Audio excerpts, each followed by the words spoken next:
Loki had 3 children with his Jotun mistress Angrboda. Hel, the queen of the dead, Fenris, the giant wolf, and Jormungandr, the Midgard serpent. But did you know that he is also the mother of Sleipnir, Odin's 8-legged horse? Hi there, and welcome to my local woods. My name is Bjorn. I'm a historical novelist, and I live here in Norway. Today I want to talk about monsters. Monsters in the old legends of my people, the Norse, and I want to talk about what they mean. Why do we have this need to tell stories about monsters? You know, in the old stories you have the Jotuns, and they represent chaos, while the gods, they represent order. Quite often actually these gods, they take other women, mistresses, that are actually Jotun women. Thor, the god of thunder and everything powerful and manly, he is the result of such a relation, you could say. But when it comes to Loki, or Loke as we say here in Norway, those children that we know of that he had with the Jotun woman Angrboda, they all turned out to be, well, monsters. So first of all you have Hel, of course. She is she looks, from one side she looks like a beautiful woman. She's the queen of the dead. In Helheim, that's where you end up if you basically if you lived a life without honor. We can go more into that in another video, and I have talked about it previously as well. The other side of her is a corpse. So one half is that of a beautiful woman, the other side is that of a corpse. And then of course you have Fenris, who is well, he will have a significant role during Ragnarok. He grew and he grew, and he became so huge that the gods, they decided to chain him. That's a story for another time, I guess, but the result of that was that, yes, they did chain Fenre, or Fenris, at the end, but Tyr, the bravest of the gods, he lost his hand. The story about Jormungandr, or Jormungand, or later called the Midgard serpent, is very interesting. I find it very interesting because it was seen as purely a monster, purely a horrible being that they cast into the sea to die. That's the way I understand that story. And it didn't die, it grew and it grew, and it became so huge and so long that it could curl itself around the whole world, or Midgard, and bite its tail, and it will also have a significant role during Ragnarok. So those are the monstrous children of Loki, those that we know of. With his wife Sigyn, Loki had the sons Nari and Vali. But the story about Loki and his children is quite remarkable. As I mentioned, he also became the mother of Sleipnir. The gods needed to build a wall around Asgard to defend against the Jotuns. And a man appeared with a big horse, a stallion, and he offered to do that for them within a year. And all the gods, they laughed, and they thought it's impossible to do that within a year. But this man, he said that I will do it within a year if I can have the sun and the moon and also Freya as my wife. So they agreed because they thought, okay, he will be doing it for free then, because it's impossible to do it within a year. But as the moons passed and as the work progressed, they saw that, well, this man might actually be able to do it. So they came up with a plan, and they saw that it was his horse Svadilfare who was the reason that he was able to pull this giant rocks to construct this wall in, at such a speed. So they figured that if we can lure or distract this giant horse, we will he won't be able to do his work. So Loki, the shapeshifter, he made himself into a mare, a female horse, which Svadilfare found a lot more interesting than pulling these big rocks. So Loki, in the shape of a mare, and Svadilfare, they ran off. And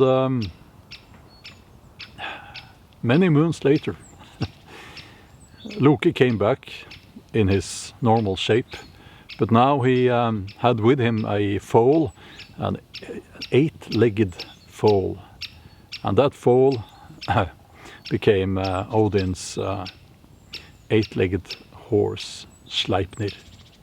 There are, of course, other monsters too that have their origin in the tradition and the stories of my ancestors, the Norse, or the Vikings, as some people like to call them. Grendel from the Beowulf saga is actually probably pre-Viking age.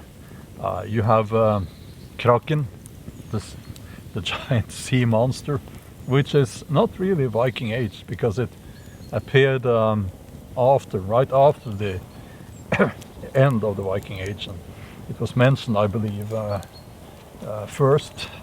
Well, the first mention that we know is that of King Sverre in 1180, I think. And you have modern interpretation of Norse mythology. There is a movie called The Ritual, where there is this monster called Modr. I enjoyed that movie, by the way. I can recommend it. And Modr is said to be an offspring of Loki. And I'm kind of open to adding to these stories, because in reality, most likely we have only been able to preserve a tiny part, maybe only a tiny part of the old stories. I think that we as human beings, we have this need to tell stories about monsters in order to make sense, in a way, of all the horrible things that is actually happening in the world. We have a need to view the chaos and the destruction that we see all around us as a result of these monsters that we, deep down, we know that they are not real, but we still have this need to make sense of what doesn't make sense, if you get what I'm saying. And at the same time, we are aware that there are real monsters. Especially now, recently, with the Epstein files and all of that, we know that there are monsters out there. There are monsters out there, rich and powerful monsters, that will never be brought to justice. And this is a pain that we are feeling. This is a pain deep inside of our soul, I believe. I also think that we tell stories about monsters, and especially these monsters in the deep sea and in the darkness and all of that. We tell them because we have a need to explain what we can't explain. If you spend the night out in the woods, if you do that on a regular basis, like I do, eventually you are going to hear sounds that that don't sound like an animal that you know, and you can't really explain that sound. I believe there is always a natural explanation, but I think that we as human beings, we have this need to make up these stories to explain what we can't explain. Here comes the sun. When I started my hike this morning, it was minus 17 Celsius, that is. But now, as we are approaching the end of February, I think that spring will be here very soon. At least that's my hope. So these monsters, they represent the chaos within us as well. Our primitive urges, you might say, and maybe the more animal-like side of our psyche, if that makes sense. But anyway, if you enjoy this content, please hit that subscribe button. It helps me out a lot. And also, when people don't subscribe, what happens is that the little goblins, and they are not monsters by the way, in these woods, they throw pine cones at me. So we don't want that. I hope you don't want that to happen to me. They can be very nasty. So please subscribe to this channel and help me out.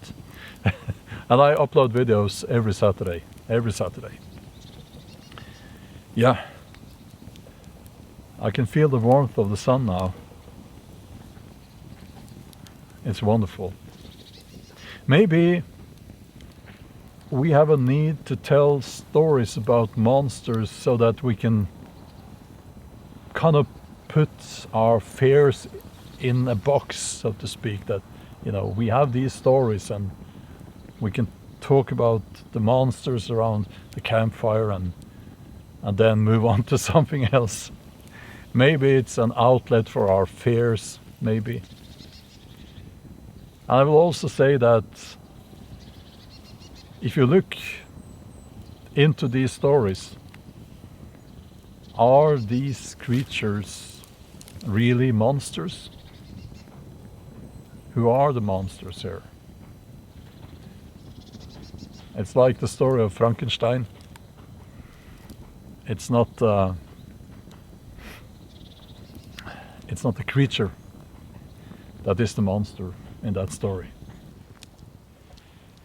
There's a woodpecker in the tree above me, and I was just thinking to him or her, I'm the monster. I'm the monster. I'm sitting here in the skin of another animal, burning wood. And I'm the monster. Makes you think, right? Okay, hope you enjoyed the video. There should be another one popping up here on the end screen that might interest you. Thank you for spending some time with me, and have a wonderful day. Bye-bye.